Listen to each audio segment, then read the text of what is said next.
What's good, everyone? This your main correspondent, Alan Taylor, and I'm back in the broadcast room. And I'm clear to see the title of the broadcast. And this is where we at now. So we all here, at first, Trump was supposed to send the troops to Chicago. So that got kind of not necessarily staved off, but put on hold for a second. So now Memphis is on the radar. Now, what's going on here is the governor of Memphis is a Republican. At the same time, though, too, the mayor of Memphis is a Democrat. My bad. And what's going on here? The mayor of Memphis actually sat down on MSNBC and talked to the anchors and stuff like that. And, you know, the usual suspects, Joy Reid and the others, you know. So we're going to hear what he has to say. But at the same time, though, too, we're going to hear from some of the people that actually live in Memphis and see what they have to say about, you know, Trump wanting to send the troops, the National Guard, you know what I'm saying, to Memphis. So let's go here now. Let's check this out. Quarters, nickels, and dimes, people. For weeks, we have been hearing from state and federal lawmakers as well as other community leaders about the prospect of the National Guard in Memphis. But as the possibility looms larger tonight, how are Memphians feeling about the idea of federal troops patrolling the streets? WRAG's Harrison Klopp is checking the community's pulse tonight. On a beautiful Wednesday afternoon in Overton Park, many Memphians are enjoying themselves, while others, like Gerald Tabor and Cortez Wells, are contemplating the future of the Bluff City after rumors of the National Guard coming to Memphis. Here to bring chaos, bro. It's already bullcrap here. Enough bullcrap. They're gonna bring chaos because people feel like they're being targeted at that point. Gerald Tabor says local and federal officials should be looking at the root causes of crime instead of bringing in the Guard. In order for you to have to think about crime in Memphis, you have to get to the root cause of the crime. Where there's poverty, there's going to be crime. Tabor added those. Okay, so where there's poverty, there's going to be crime. And I don't negate those facts. But the issue is here. Some of these people actually are just lazy out here. Let's just keep this honest. You know, there are jobs that you could take, but you don't want to take those jobs. You don't want to work at McDonald's until you come up with a plan to better your life. Because this is how this is going to work. I mean, I don't understand how people think this shit going to work. What the French toast is there to think about? When you're born in a certain demographic of society and a certain financial level in society, I'll put it this way. You know what I'm saying? You're going to have to work a certain way and come up with also a plan while you're working said job to, you know, get to a better job, and then maybe a career. I have, you know what I'm saying, whatever you have dreams and goals to get to.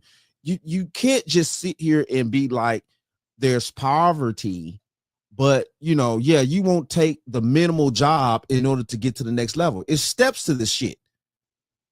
You're not just going to wake up one day and become this successful person that you think you ought to be, you know, based on, you know, how you know, what poverty level you in. No, you're going to have to work to get out of poverty, regardless of what's going on here. Now, I get it, the system, whatever, you know, things like that, but you're in it.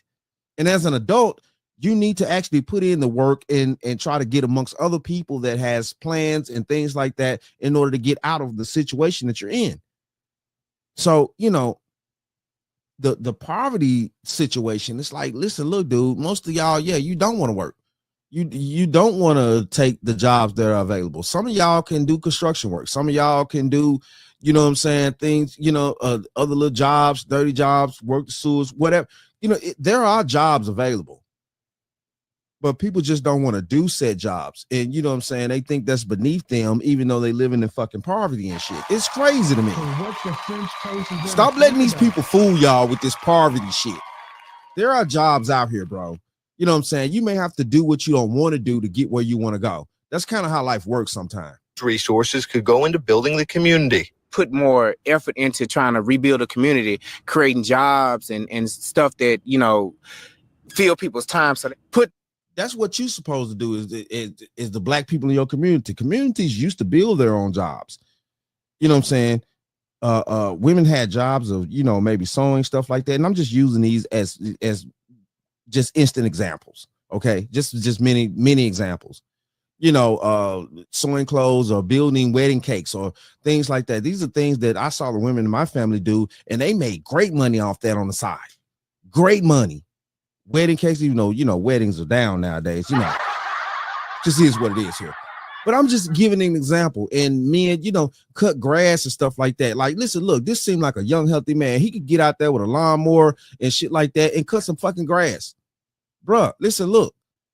You know what I'm saying? Like, what are you talking about, poverty? It's plenty of ways to make money. Yeah, you ain't making enough money to impress these bitches out here.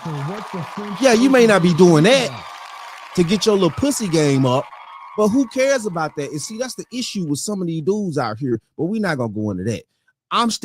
Let's stay focused on the facts at hand here. The poverty situation is that you are not creating something for you to do. If you do like, what them people used to do out in LA back in the day, they'd get some paper towels and some fucking Windex and stand at the red lights and wash some fucking windows out here for a damn $1. You know what I'm saying? Shit, I mean, I know it won't cost $1 nowadays to wash no windows. Don't get me wrong. I'm just giving examples here.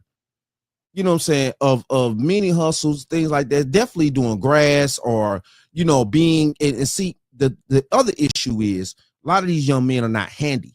They can't fix shit. You can't even screw a pipe together up under a fucking sink, which is so simple in my mind. That's so simple. I could pull a sink out right now, fix the pipe, all types of shit, recock it, put it back in place, things like that. It's so simple. And I could charge a couple of $100 to do that shit. And the people that are hiring me, they will have to pay for the maintenance. Yeah, of course, we're paying the maintenance, stuff like that, $200-300. And also they will have to pay for the supplies that actually they need in order to fix their shit with. So, you know what I'm saying? And then at the same time, too, if you truly is good at your job being a handyman, you could also, know how to budget that shit, to where you can capitalize on. Man, don't get me started on how to really make money out here. What the French toast is there to think about? These young men don't be handy with shit. They don't have any real skills outside of, selling dope on the street. And then you talk about poverty. Yeah, you ain't got no skills, son. You can't fix shit. Fixing shit has always been a man's skill, and it's always been a way for men to do things and capitalize. You know what I'm saying? Like I said, cut grab, man. All right, let's just them people in that type of situation. What do you expect them to do? And while FBI Director Kash Patel has called Memphis the homicide capital of America, Tabor feels that if the police can't fix the crime, what will the National Guard do? The police ain't fix the crime, and they paid to do it. What is the National Guard coming here gonna do? The National Guard got more power than the police. From Overton Park, I'm Harrison Cloud for News Leader, WREG, News Channel 3. All right. So we're going to keep going here because this is crazy out here. And this is the truth. Like I said, though, a lot of these young men don't have real skills no more. So they sitting around here talking about, we ain't got no jobs. We can't do this. We can't do that. You can't even change spark plugs on a car. You can't do nothing, bro. You know what I'm saying? That young man sat there. Both of them cats look very healthy. They can cut some grass out there. They can, learn how to do simple plumbing or stuff like that. Just figure it out. You know what I'm saying? Back when I was young, man, and I was changing alternators and stuff on my truck. This is the late 90s, early 2000s, stuff like that. You know what I'm saying? I just got out there and did it. Because I was also curious about how to be able to fix my own shit while I could save the money and stuff like that. And it works. It works, man. These men out here nowadays, you know what I'm saying? They cowards and they give up so easily and they want shit handed to them all the goddamn time and things like that and think that shit is sweet. You know what I'm saying? And we supposed to be, all this and that, about, letting them, man, please. Yeah, you ain't making no money because you're not handy with any damn thing. Let's go here now. Meanwhile, our Team 3 coverage takes us to the community. Do people who live in Memphis want to see the National Guard on our streets? Well, WREG's Mike Suriani is live in Hickory Hill after talking to residents who live there. Mike? Hey, good afternoon to you, Stephanie. It's for a couple of days we've been wondering when a decision was going to come from the president. And this morning, bright and early, President Trump made the announcement National Guard troops will be coming to Memphis to assist Memphis police with crime fighting. Here in Hickory Hill, where crime numbers are down a little bit, there has been a mixed reaction. And, you know, it's just so dangerous that you can't get out of your car. You can't go to the grocery store. You can't go to the market or the service station. So, yeah, I want to see the crime stop. And if the National Guard is going to stop the crime, bring them on. But Hickory Hill resident Olympia Pritchard still doesn't think the National Guard should be in her community. Hickory Hill has become a multicultural community with significant growth among Asians and Hispanics. The idea that armed soldiers could be patrolling neighborhoods is troubling to Mauricio Calvo with Latino Memphis. Our troops need to be doing what they sign up to do, and they need to be at work or with their families. So we have seen in other cities, like in D.C., that this was a complete waste. Calvo says deploying. So in DC, it was a complete waste. Hold on here.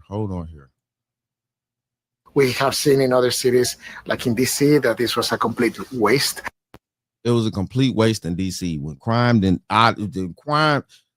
not crime. I'm sorry, guys, but crime has pretty much been eradicated almost technically in DC. No. Has anybody reported any crime out of DC since the National Guard been there? Calvo says deploying troops will not fix any crime issue long term and questions why the action, if really needed, was not taken before now. As stats show a 36% decrease in crime in Hickory Hill compared to 2024. I'm disappointed that the governor is accepting this. And yeah, if this was a true measure, he could have done this a long time ago. He didn't need the president to tell him as the chief of the Tennessee troops what to do. So it's very, it's not surprising, but it's nonsense. Calvo points to the many multicultural contributions in Hickory Hill's growth and sustainability. But will the Guard's presence mean an increase in ICE activity? The owner of Centro Hispano, a Latino tax service in Hickory Hill for 15 years, is excited the Guard is coming and not worried about ICE. We're grateful for the National Guard coming. As far as crime, that's more affecting us than immigration. Yeah, back out here live in Hickory Hill. Now it's just a matter of wait and see if, when, and where boots will be on the ground. So that's where we at right there. You hear what some of the people have to say in the Memphis area and stuff like that about, how the governor and the mayor of Memphis is trying to work with Trump and let the troops come in and stuff like that to clear up a lot of things. So, you know what I'm saying? We're about to go here now and we're about to check this out. So we're here now. The mayor of Memphis sat down, like I said, on MSNBC.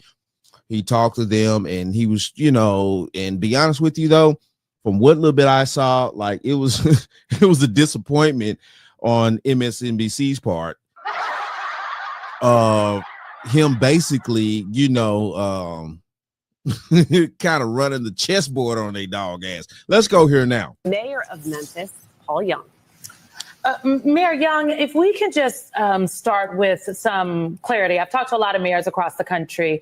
I've talked to Mario Bowser of Washington, D.C. We've spoken with Mayor Johnson.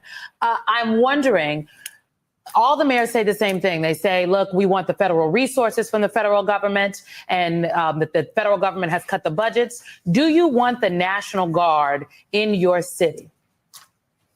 No, we definitely want a partnership with the federal government on providing the resources that we need. We have seen significant reduction in crime over the last 2 years, and we want to keep that trend going. And we feel like those resources that can be invested in things like the prevention and intervention and the groups that we have out on the streets that are working with these individuals and changing the course of their lives. That's one way. And also investing with our law enforcement partners. That's the way to really change the course of crime in our communities. But we understand that.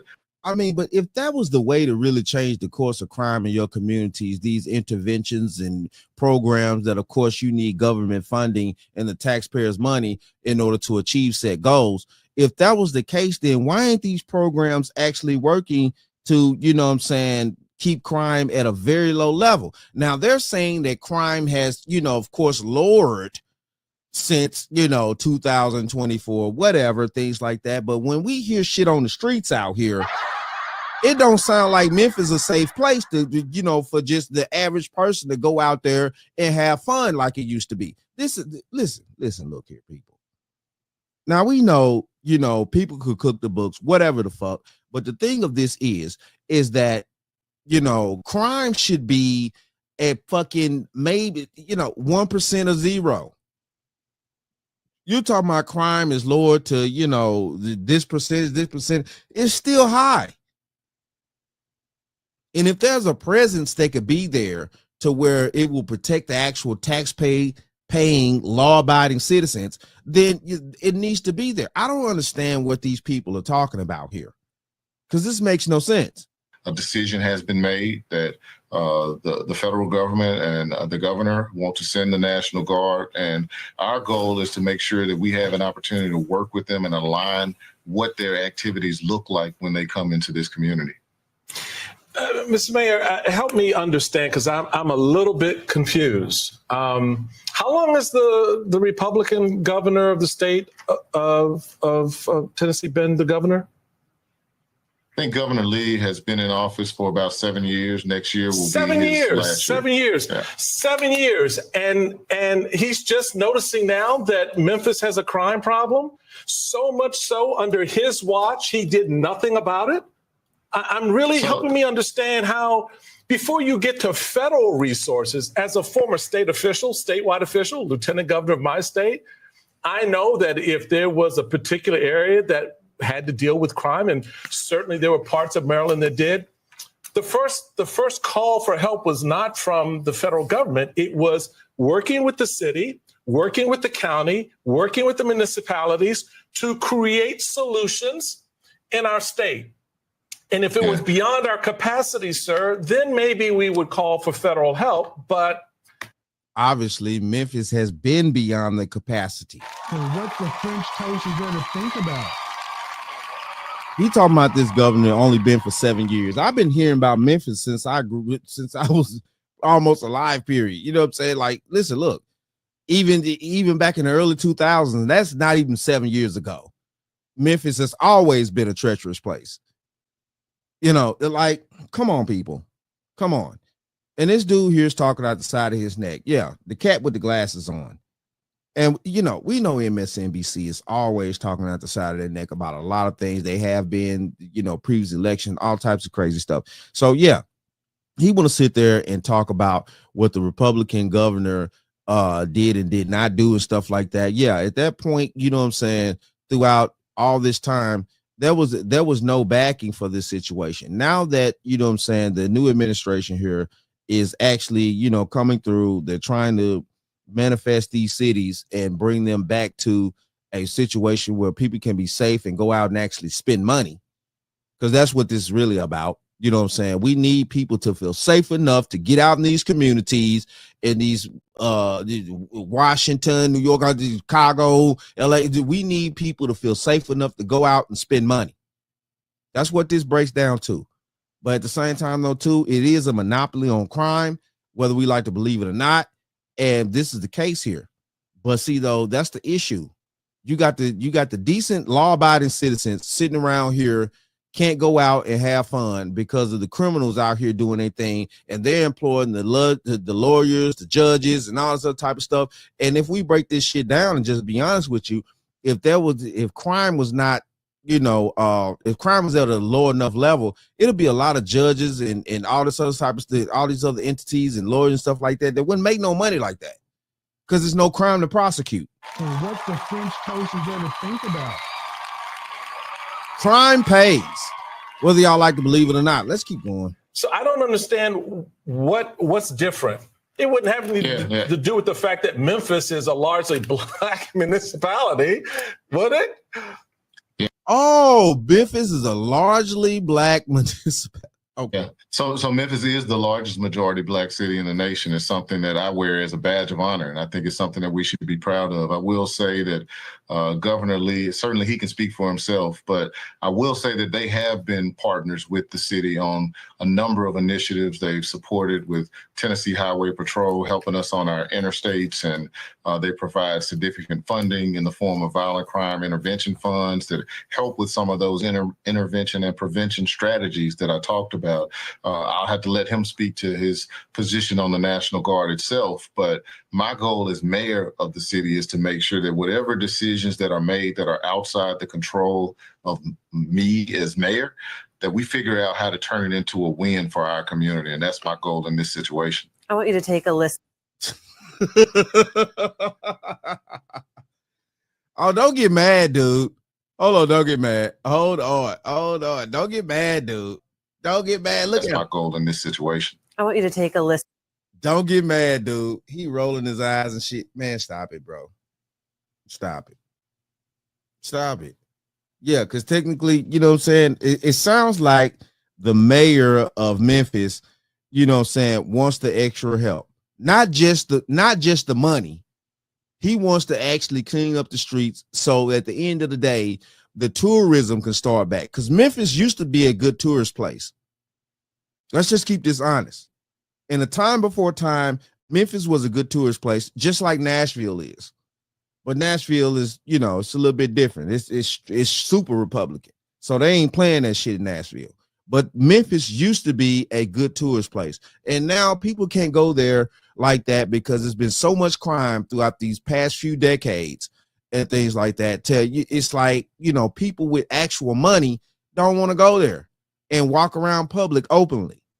It's ridiculous. Let's keep going. Listen to what the mayor of Shelby County, Tennessee, had to say about this news. To have individuals with military fatigue, semi-automatic weapons, and armored vehicles patrolling our streets is way too far. It's anti-democratic and it's anti-American. The way you can take away democratic liberties is to make sure that people don't have a way to protest.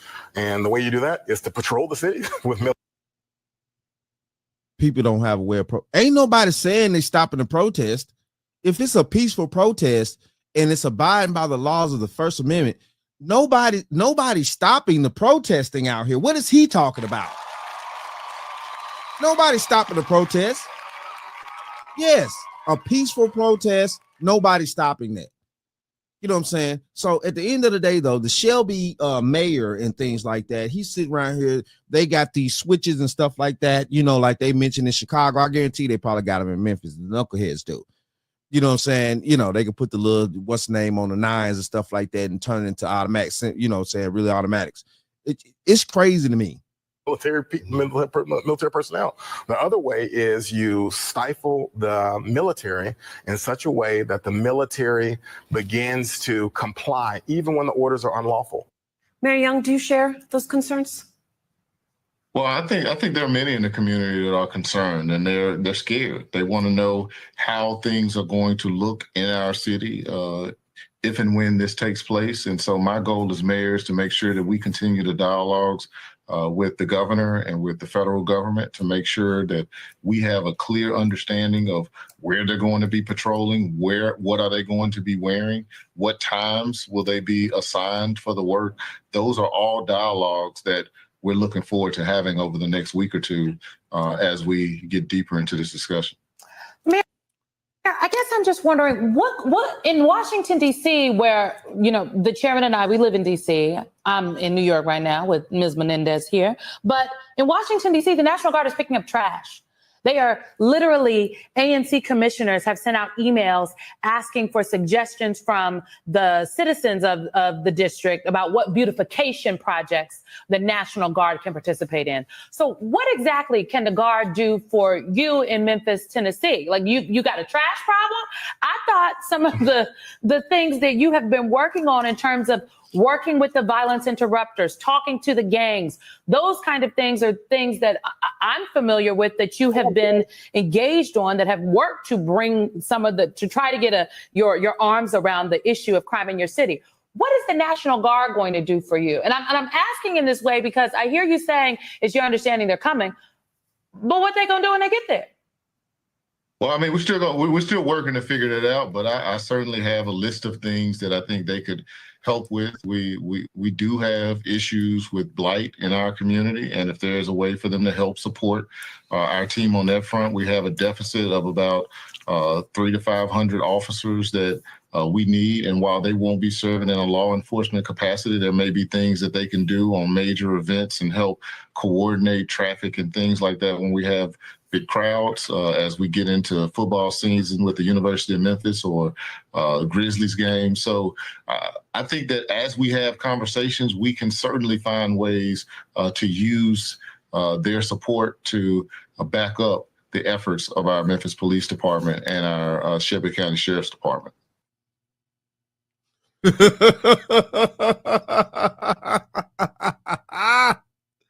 Oh my goodness. Look at the faces.